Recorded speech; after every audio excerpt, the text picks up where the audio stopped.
राष्ट्रीय अध्यक्ष नितिन नवीन जी का इस्तीफा हो जाएगा। कल ही को जो आसाम जा रहे हैं, उनको आसाम जाना था, वो मन की बात सुनी, तो कल ही मुझे अपना इस्तीफा देकर गए हैं। समय पर सारी चीज़ें हो जाएगी। मैंने कहा ना, समय पर सारी चीज़ें हो जाएगी। समय पर तो कल वो आसाम जा रहे थे, मन की बात सुनी थी, उनके रविवार का दिन था, इसलिए कल ही वो मुझे इस्तीफा सौंप कर गए हैं। नमस्कार, पॉलिटिक्स में आप सबों का स्वागत है। भाई, बिहार में पॉलिटिक्स के अलावा तो कुछ है नहीं। दूसरी कोई खेती बाड़ी रहे तो है नहीं, न बिजनेस है। पॉलिटिक्स ही सब चीज है ना। तो सब कोई अपने अपने तरीके से फिरकी लेते रहता है। नितिन नवीन का आज का कार्यक्रम है, ये शेड्यूल है। और नितिन नवीन ने रात में अपने माँ को याद करते हुए एक पोस्ट किया है फेसबुक पर। उस फेसबुक पोस्ट पर और आज की यात्रा, मतलब आज उनका जो कार्यक्रम है, जिस तरीके से मीडिया के ग्रुप में भेजा गया, उससे फिर से एक नई तरीके की पॉलिटिक्स शुरू हो गई। और पॉलिटिक्स ऐसा शुरू हुआ कि रात के 12-1 बजे तक पत्रकार लोग भी उसी पॉलिटिक्स का हिस्सा बने रहे। क्या हो रहा है, नहीं हो रहा है, अब क्या हो गया। 5 वर्ष में जहां ऊंचाई पर हम पहुंचे, जितनी ऊंचाई पर हम लोग पहुंचे, उस दौरान नहीं रही। बड़ा सूनापन महसूस होता था। तो क्या कोई और ऊंचाई पर जाने वाले हैं क्या? इस तरीके के लोग अपना आकलन करने लगा। ऊपर से लेकर नीचे तक नेता लोग अपने अपने तरीके से उसको डिकोड भी करने लगे। भाई, अचानक ही 10 बजे रात में माँ को याद कर रहे हैं जनाब, क्या बात है भाई। और माँ के याद करने के सहारे कुछ संदेश भी दे रहे हैं। खैर, ये राजनीति है और इस राजनीति में खास करके बिहार में चलता रहता है। लेकिन सच यही है, जो जानकारी मिल रही है, नीतीश और नितिन का इस्तीफा आज विधानसभा अध्यक्ष और विधान परिषद के सभापति के पास पहुंच जाएगा। खुद दोनों नहीं जाएंगे, लेकिन दोनों का पत्र पहुंच जाएगा इस्तीफा का। कुछ सब अपना ही है और कोई जबरदस्ती इन लोगों से इस्तीफा थोड़ी ले रहा है।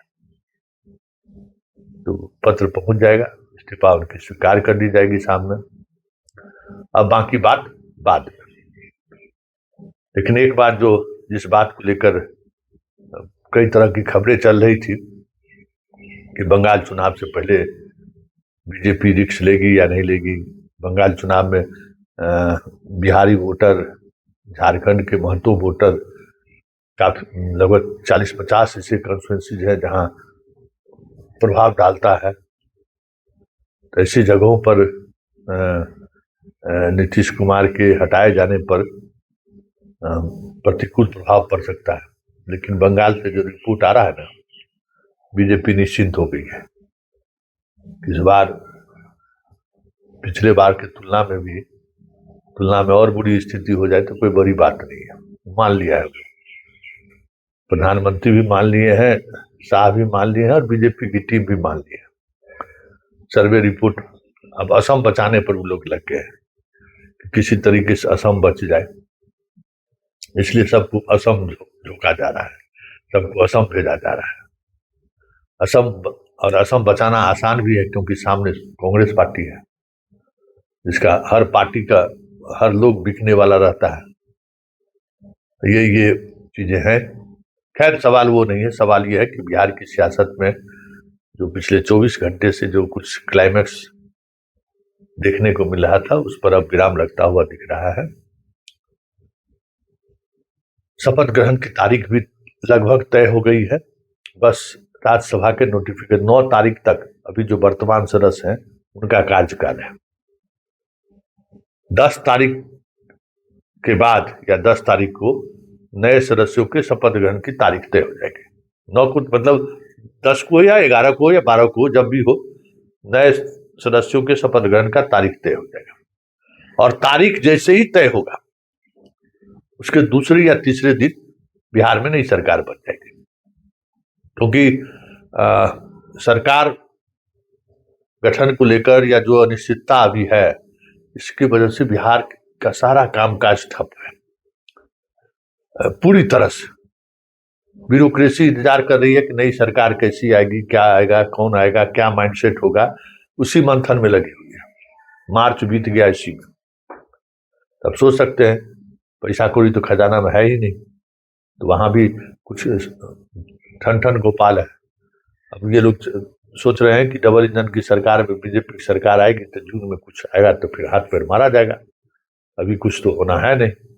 ये सारी चीजें चल रही हैं, लेकिन जो राजनीतिक मापतौल या राजनीतिक तौर पर जो बातें चल रही थी उस बात पर अब लगभग विराम लग चुका है। नीतीश जी की विदाई तय हो गई है। हाँ, निशांत डिप्टी सीएम बनेंगे, ये भी लगभग तय हो गया है। और ईडी गिरी के चक्कर में कोई नहीं है। जैसे तेजस्वी यादव को महत्वपूर्ण डेवलपमेंट का जो विकास था, पथ निर्माण, भवन, ये सब नगर विकास, ये सब 3-4 मंत्रालय का, वो 3-4 मंत्रालय का पैकेज कहिए, उसको संभालेंगे ये निशांत।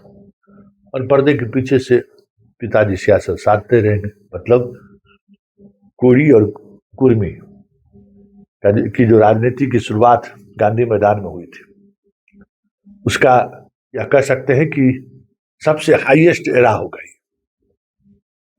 कि बिहार का मुख्यमंत्री कुशवाहा, बिहार का उप मुख्यमंत्री कुर्मी। और दशकों तक कुशवाहा के सहारे, मतलब कुशवाहा भी एक वोट बैंक के तौर पर नीतीश के साथ खड़े रहे और उनको वोट करते रहे।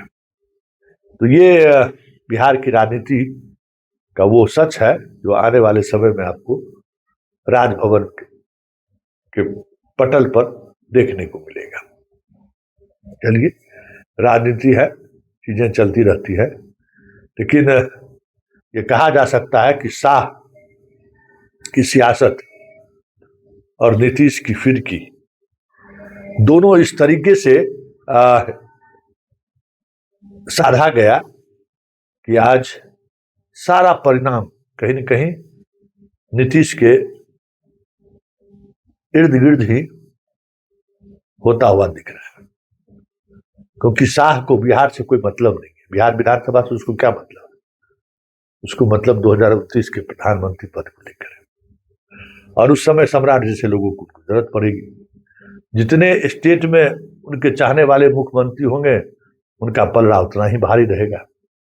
संघ दबाव नहीं बना पाएगा। संघ उस स्थिति में नहीं है रहेगी कि अब दबाव बना लीजिए। तो मोदी के बाद कौन, इसकी जो लड़ाई है ना, उस लड़ाई को देखते हुए बिहार की सियासत भी सम्राट चौधरी के हाथों में केंद्रित हो जाए तो कोई बड़ी बात नहीं होगी। क्योंकि शाह को भाजपाई पर भरोसा नहीं है, शाह को संघ पर भरोसा नहीं है, शाह को अपनी टीम पर भरोसा है। इसलिए शाह की सियासत और नीतीश की फिरकी दोनों मैदान में, राजनीतिक मैदान में अपने अपने उद्देश्य को साधने के लिए आगे बढ़ रहा है। अब देखिए 2019 में क्या होता है, लेकिन इतना तो तय है कि बिहार में जो कुछ होने जा रहा है वो एक बड़ी चुनौती होगी।